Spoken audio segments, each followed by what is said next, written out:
Hello' নমস্কাৰ। মই আহিছোঁ আজি নগাঁও কমলাপট্টি শিল্পকানন নামৰ এটা ৱৰ্কশ্বপত। ইয়াতে শিল্পকাননত তেওঁলোকে এটা ৱৰ্কশ্বপ আৰম্ভ কৰিছে যোৱাকালিৰ পৰা। তেওঁলোকে নাটক, কবিতা আবৃত্তি আৰু সংগীত ইত্যাদিকে ধৰি তেওঁলোকে বিভিন্ন ধৰণৰ ইয়াতে কৰ্মশালা তেওঁলোকে আয়োজন কৰিছে। এই বছৰ বুলি নহয়, প্ৰতি বছৰে তেওঁলোকে এই কৰ্মশালাভাগ আৰম্ভ কৰি যায়। আহকচোন, ভিডিঅ'টো আজি বনাইছোঁ শিল্পকাননৰ আমাৰ কণ কণ শিশুকেইটাৰ ওপৰত। চাওঁ আহক। ওপৰত এটা ছুটি ভিডিঅ' লৈ আহিছোঁ আপোনালোকৰ মাজত। ব'লক ভিডিঅ'টো আৰম্ভ কৰোঁ।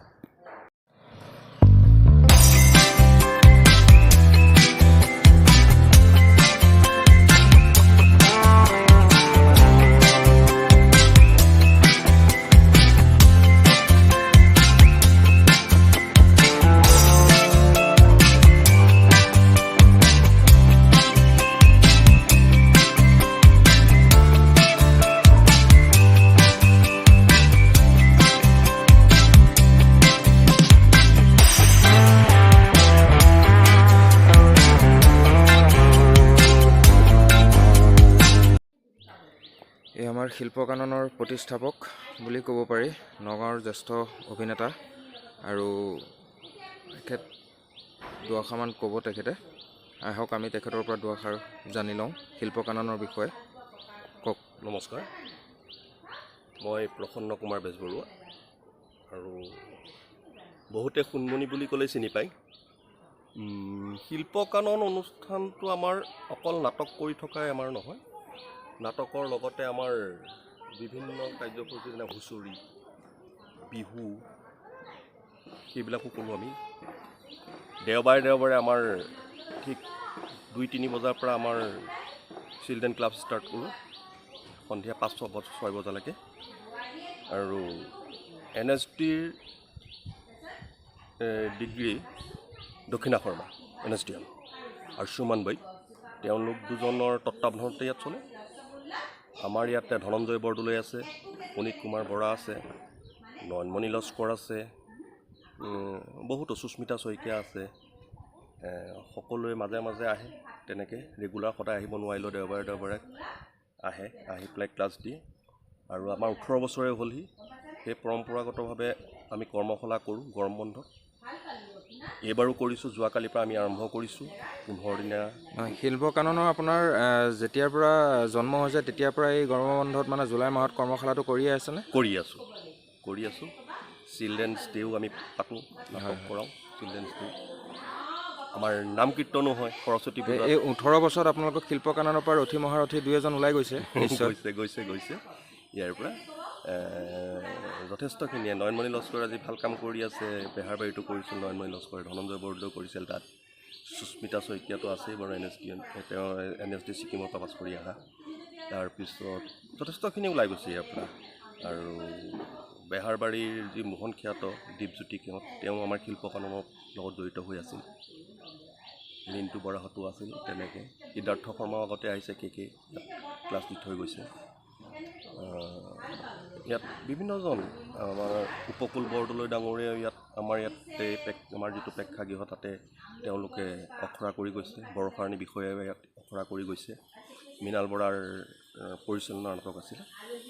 পাপু কলিতা আছাম টকছত যে প্ৰশ্ন সোধে, হয়, তেওঁ আমাৰ শিল্পকাননৰে আছে। তাৰপিছত তেনেকুৱা বহুত যথেষ্টখিনি। বহুতে চাকৰি ক্ষেত্ৰতো বাহিৰে গুচি গ'ল। নিত্য বুলি এজন আছিল ল'ৰা, তেওঁ ডিফেন্সত পুলিচত কৰে চাকৰি। তেনেকুৱা বহুত শিক্ষক হ'ল, এডভকেট আছে আমাৰ পৰা ওলাই যোৱা। তেওঁলোকে সেই মাজে সময়ে তেওঁলোক আহে তেনেকৈ চলি আছোঁ। প্ৰত্যেক বছৰে নতুন ল'ৰা ছোৱালী আহি থাকে, কৰি থাকোঁ। আৰু 15 দিন আমাৰ এতিয়া নাটক কৰ্মশালা চলি আছে। কালি ফাৰ্ষ্ট ডে আছিলে, ফাইজুল ইছলামে ক্লাছ দিছিলে। তেওঁ আমাৰ এই ষ্টুডেণ্ট আছিলে।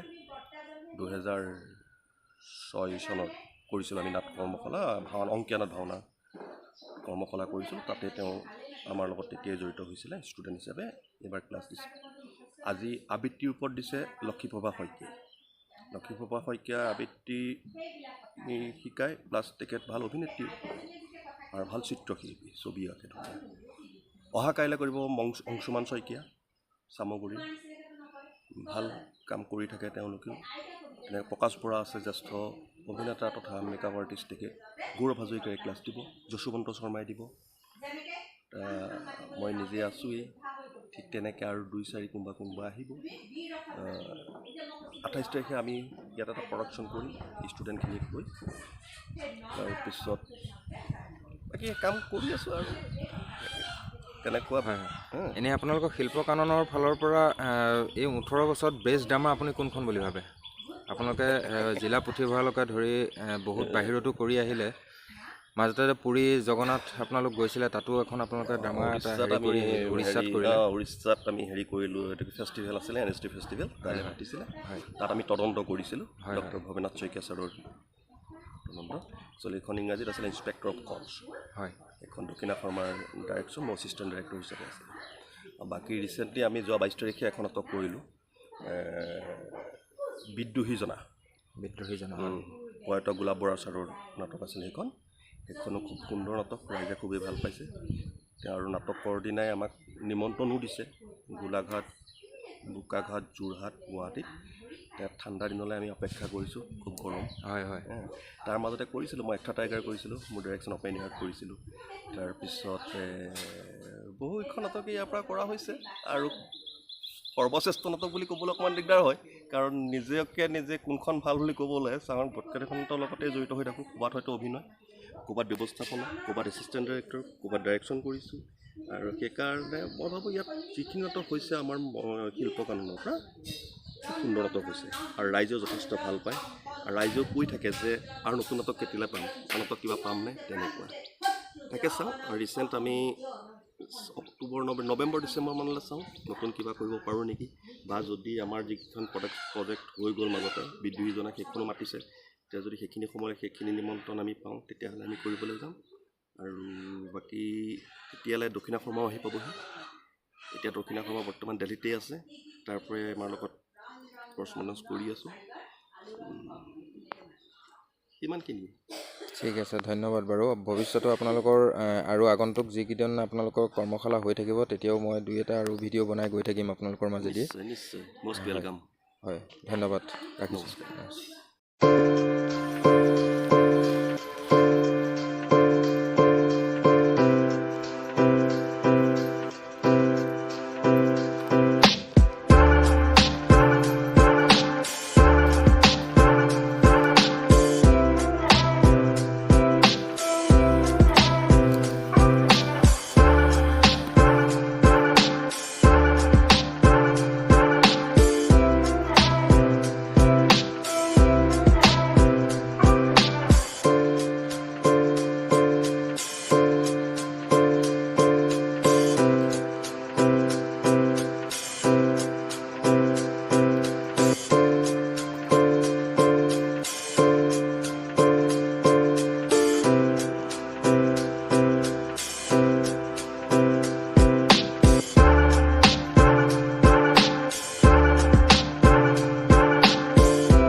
লৰাই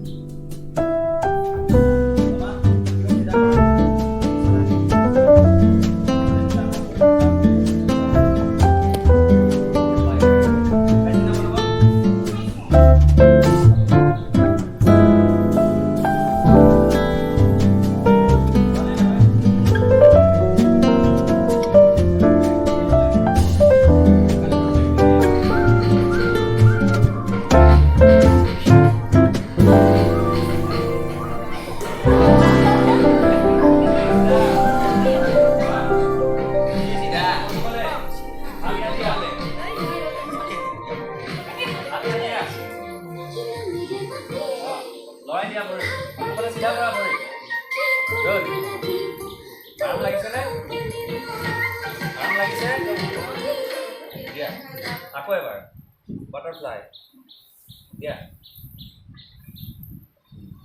ট্ৰেক নাই ল'ৰাবোৰৰ ট্ৰেক পেণ্ট নাই এইটো কি জিন্স নেকি জিন্স পিন্ধি নাহে নহয় দিয়া পিঠি চিধা কৰা ভৰিখন টানা গাৰ ফালে টানা টানা টানা আৰু টানা যিমানখিনি লাগে যায়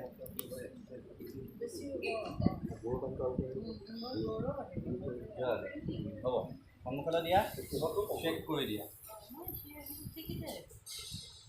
অ'কে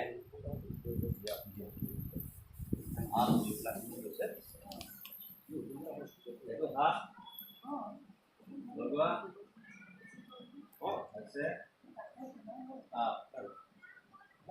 ভৰি সমান বাছ এতিয়া জাম্প 100 টাইমছ জাম্প হাত পুৰা পুৰা টানি একবাৰ জঁপিওৱা চাউণ্ড হ'ব নালাগে ভৰিৰ ইমান মই কালি কৈছিলোঁ শব্দ হ'ব নালাগিব ভৰিৰ আঙুলিৰ ওপৰত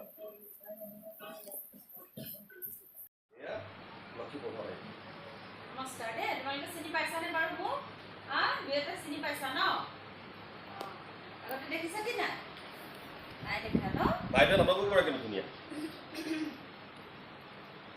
ঠিক আছে এতিয়া আমি আবৃত্তি তোমালোকে ভাবিছা নাটক শিকিব আহিছোঁ আকৌ এয়া আমাৰ হেমপ্ৰভা বাইদেউ কবিতা আবৃত্তিৰ প্ৰশিক্ষক হয় তেওঁ আহিছে শিল্পকাননত এই কণ কণ ল'ৰা ছোৱালীখিনিক অকণমান কবিতাৰ আবৃত্তিৰ বিষয়ে দুআষাৰ ক'ব হেমপ্ৰভা বাইদেউ অকল আবৃত্তিকাৰেই নহয় তেখেত এগৰাকী ভাল অভিনেত্ৰীও আৰু তেওঁ মানে আপোনাৰ চিত্ৰ বৰ ধুনীয়াকৈ তেওঁ অংকন কৰিব পাৰে আৰু তেওঁৰ শুনকচোন তেখেতৰ আমাৰ শিল্পকাননত আবৃত্তি কেনেকৈ কৰিব লাগে কেনেকৈ আমাৰ সংগীত মানে শিকিলে বা সংগীত গাব যেনেকৈ নাটক কৰিবলৈ আহিলে কিছুমান নিয়ম থাকে তেনেকৈ কবিতা মাতিলেও নিয়ম কিছুমান থাকে গম পাইছানে গতিকে আমি কেনেকুৱা ধৰণৰ নিয়ম বা কবিতা আবৃত্তিনো কি বস্তু হয় নহয় খাই নে জমাই কৰি থৈ দিয়ে হয় নহয়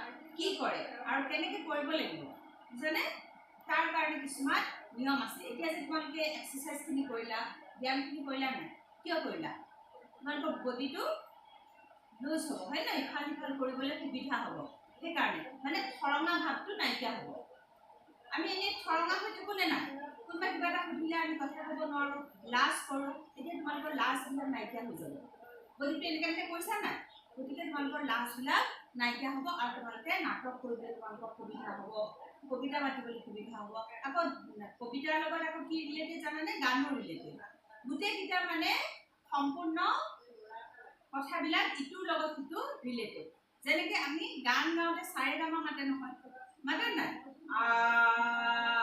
দীঘলকৈ টানে নাই কিয় টানে তাৰমানে আমাৰ উশাহটো আমি ধৰি ৰাখিব পাৰোঁ নে নাই সেইটো প্ৰেক্টিচ কৰে যিমানে উশাহ ধৰি ৰাখি পেলাই কথাটো ক'ব পাৰিবা সিমানে তোমালোকৰ ডাইলগ ক'বলৈ সুবিধা হ'ব নাটকৰ বচনবিলাক দীঘল দীঘল ক'ব পাৰিবা কবিতাবিলাক দীঘল দীঘলকৈ মাতিব পাৰিবা গম পাইছা এতিয়া উশাহ আমি ধৰি ৰাখিব লাগিব সেই উশাহৰ আমি প্ৰেক্টিচ কিছুমান কৰিম কেনেকৈ উশাহটো ধৰিব লাগিব গম পাইছানে এতিয়া আমাৰ সেই তাৰ কাৰণেও আকৌ ব্যায়াম কৰিব লাগিব গম পাইছা আমি কবিতা আবৃত্তিৰ আমি হিষ্ট্ৰীবিলাক অলপ লাহে গম পাম প্ৰথমতে আমি উশাহৰ কিছুমান নিয়ম আমি কৰিলোঁ দেই এতিয়া আমি উশাহটো দীঘলকৈ কিছুমান কথা ক'বৰ কাৰণে আমি কি কৰিব লাগিব হাতটো ইয়াত দি ল'ব লাগিব, পেটত এনেকৈ ধৰি ল'ব লাগিব, গম পাইছানে? উশাহটো ভৰ্তি হ'ল নে নাই নিজে ফিল কৰিব লাগিব, গম পাইছা? তাৰপিছত লাহে লাহে লাহে লাহে এৰি দিব লাগিব। এৰি দিলে পেটটো সৰু হৈ যাব, হয়নে? আৰু উশাহটো যেতিয়া ল'বা পেটটো ফুলি যাব, ফুলিব নাই? ফুলিব। তে ইয়াৰ কাৰণে ব্যায়ামেই কৰিব লাগিব দেই। তে আমি উশাহৰ মানে আমি দীঘলকৈ যে কাঢ়িব লাগে সেইটো প্ৰেক্টিচ কৰিবৰ কাৰণে আমি উশাহৰ প্ৰেক্টিচটো কৰি ল'ব লাগিব। প্ৰথমতে আমি কি কৰিম, ধুনীয়াকৈ বহি লোৱা, তোমালোক বহি লোৱা, লৈছা? প্ৰথম মই এবাৰ কৰি দেখাই দিম, নেক্সট বাৰ তোমালোকে কৰিবা। পেটটোত এনেকৈ হাতটো দি ল'বা,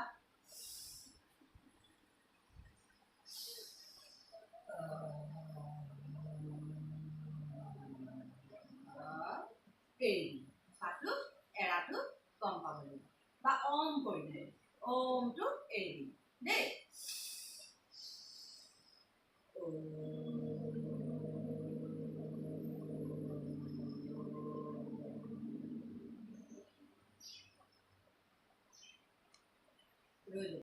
কিন্তু যিহেতু আমাৰ এদিনতে কৰিব লাগিব, গতিকে মই কথাখিনিহে ক'ম যে এইটো এটা প্ৰেক্টিচ তোমালোকে 5 টাইমছ কৰিবা, গম পাইছানে? তাৰপিছত আমি কি কৰিম, যিমান পাৰা মেলি দিবা দেই। যিমান পাৰা মেলি দি পেলাই 5 বাৰ কৰা। আগলৈ দি দিবা, ওঠখন জপা মেলিবা আৰু আগলৈ মুখটো দি দিবা, মেলিবা আকৌ হাঁহিবা, হাঁহিব লাগিব দেই।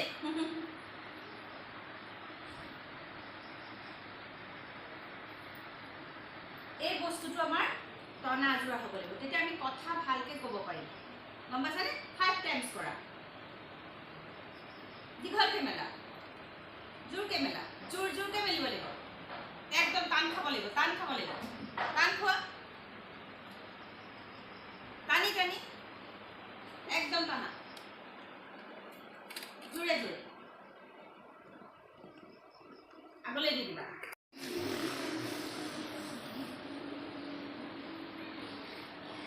চিধা হোৱা, কৰা 5 টাইমছ কৰা। যিমান দীঘলকৈ টানিব পাৰা, বেলেগ বেলেগ ষ্টাইলত কৰা। গাড়ীখন ৰখি যাব পাৰে, আকৌ গৈ থাকিব পাৰে, ষ্টাৰ্ট নহয় কোনোবা সময়ত, তেনেকৈ কৰা। বঢ়িয়া, ভাল হৈছে দেই, ধুনীয়া। এতিয়া ফ্ৰী লাগিছে নাই বাৰু? হা, মোৰ লগত ফ্ৰী হৈছে নাই? হৈছে। নিজৰ লাগিছেনে মোক? ভাল লাগিছে নাই? বঢ়িয়া। তাৰমানে আমি কিয় কৰিছোঁ, এই আমাৰ ওঠখন যে ওঠখনৰ ব্যায়াম কৰিছোঁ, গম পাইছানে? ওঠখনৰ ব্যায়াম কৰিছোঁ। ইয়াৰ পিছত আমি কি হয়, আমাৰ কথাবিলাক ভালকৈ ফুটি নুঠে। সেইকাৰণে আমি কি কৰিব লাগিব, স্মাৰ্ট হ'ব লাগিব, স্পষ্টকৈ আমি কথা ক'ব পাৰিব লাগিব। তাৰ কাৰণে আমি কি কৰিম, জিভাখন এবাৰ ঠোঁটত লগাব চাম, এবাৰ নাকত লগাবলৈ চাম। তেতিয়া কি হ'ব, জিভাখনৰ যাৰ চুটি হৈ আছে, চোৱা, আকৌ ওপৰলৈ দিয়া, নাকলৈ লগাব চোৱা, দিয়া, ভেৰি গুড, বঢ়িয়া, দিয়া, নাকত লগাব চোৱা, স্মাৰ্ট হৈ লোৱা, ভালকৈ বহি লোৱা। চঞ্চল কিয় হৈছা? তুমি চঞ্চলনি কৰি আছা, নহয় তেনেকৈ কৰা, কৰা। জিভাখন মেলি দিয়া, সোমোৱাই দিয়া, মেলি দিয়া, সোমোৱাই দিয়া, সোমোৱাই দিয়া, বুজি পাইছা কি নাই? এইবিলাক কৰিলে তাৰমানে কি হ'ব, আমাৰ এই মুখৰ জড়তাটো নাইকিয়া হৈ যাব। তাৰপিছত আমি কথা স্পীডত ক'ম, কি ক'ম কথাটো, তই টপা ময়ো টপা, তাৰমানে তয়ো টপা ময়ো টপা, কিন্তু আমি খৰকৈ ক'ম, তই টপা মই টপা, তই টপা মই টপা, তই টপা মই টপা, তই টপা মই টপা, তই টপা মই টপা, তই টপা মই টপা। কোৱাচোন, খৰকৈ কোৱা।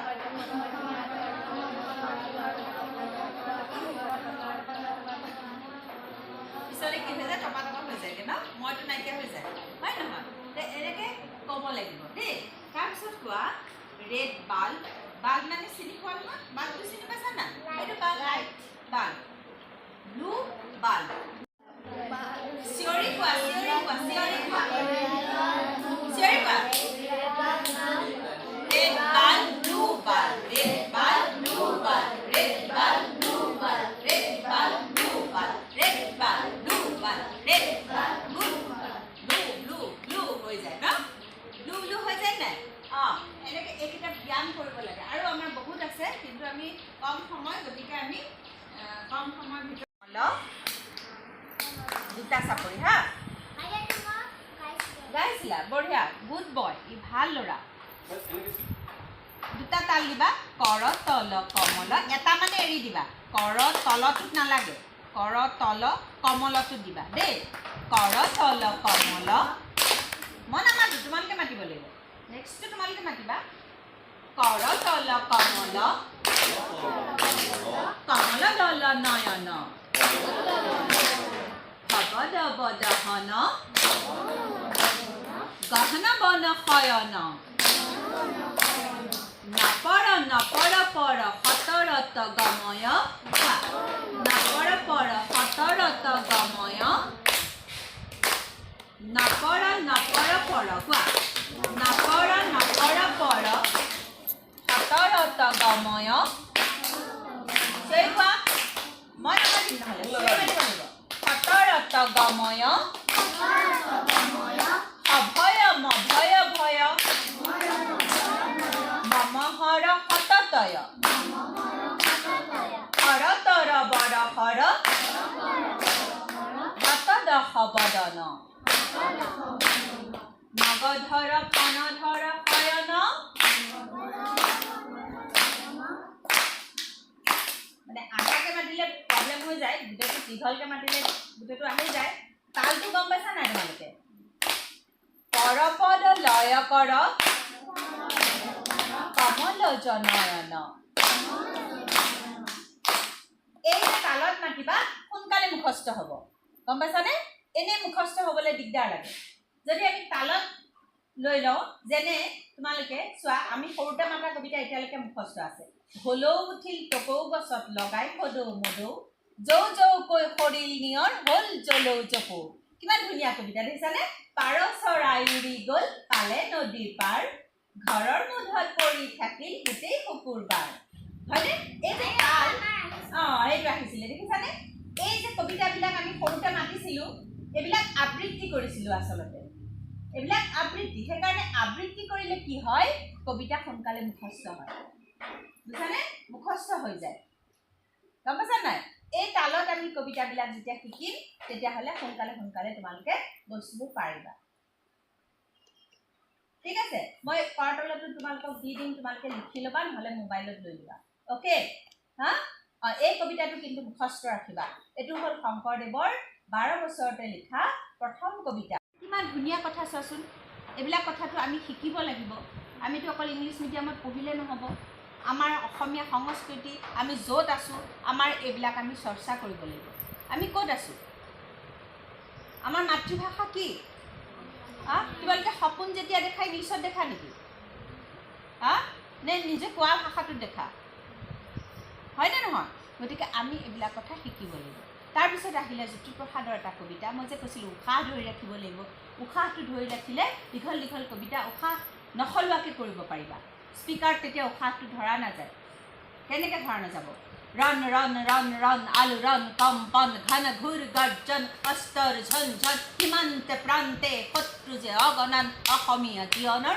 সন্ধিক্ষণ চাৰিও কাষেদি বেৰি অসম আহিলে ফেৰি আৰু যে নসহে দেৰি বজা অসমীয়া শৰাই খতীয়া বজা বজাৰন ফেৰি অসমীয়া হুঁচিয়াৰ শত্ৰু পালেহি দুৰ্নিবাৰ যুদ্ধ মাথোন যুদ্ধ যুদ্ধ নহ'লে নহ'ব ৰুদ্ধ আজি অসমী যে অপৰুদ্ধ দেখিছানে মই একে উশাহত মাতিলোঁ নে নাই উশাহ সলাব নোৱাৰিবা তাৰমানে কবিয়ে তাত দাড়ি কমা একো দিয়া নাই য'ত দাড়ি থাকিব তাতহে ৰ'ব পাৰিবা ডাইলগটো যেতিয়া ক'বা ডাইলগটোৰ শেষত য'ত দাড়ি থাকিব তাতহে তুমি ৰ'ব পাৰিবা সেইকাৰণে আমি কি শিকিব লাগিব অ আ ক খ ভালকৈ শিকিব লাগিব আৰু আকাৰ ঋচিকাৰ ভালকৈ শিকিব লাগিব দাড়ি মানে কি কমা মানে কি শুদ্ধ কমা মানে কি জ্যোতিচিহ্ন কিয় দিয়ে গম পাইছানে ডেছ কিয় দিয়ে এই কথাবিলাক কিন্তু আমি চৰ্চা কৰিব লাগিব এইবিলাক এদিনতে নহয় আমি কিতাপৰ পৰা ব্যাকৰণখিনি আমি ভালকৈ জানিব লাগিব